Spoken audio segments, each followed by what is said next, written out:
இன்றைக்கி பட்டாணிக்கு வந்து நம்ம பட்டாணி பொரிக்க போகிறோம். பச்சை பட்டாணி கூட்டு மாதிரி. அதுக்கு வெங்காயம், கொஞ்சம் கடுகு, பருத்தி, சோம்பு, இந்த பட்டை, அந்த அன்னாச்சி பூவு எல்லாம் அது கொஞ்சம் வாசமாக இருக்கிறக்காண்டி போட்டுருவாங்க. இது நல்லா வதங்கினோடனே வெங்காயம் வதங்கிடுச்சு. வதங்கினோடனே நம்ம பட்டாணி இதுலேயே வேக போட்டுருவோம். போட்டு இதில் கொஞ்சம் மஞ்சள்தூள் போடணுங்க. கொஞ்சமாக போடணும் மஞ்சள்தூள். கொஞ்சோண்டு மிளகாத்தூள் போடணும்.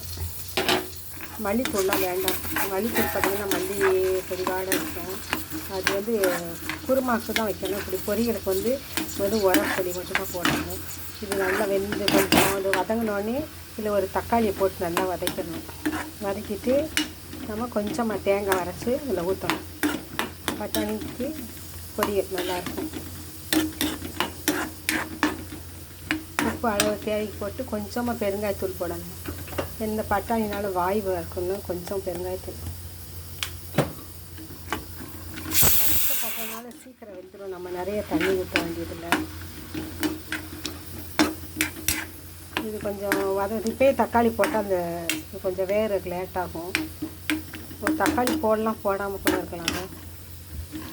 வெந்தோடனே சூப்பராக இருக்கும். மூடி வச்சிடணும்.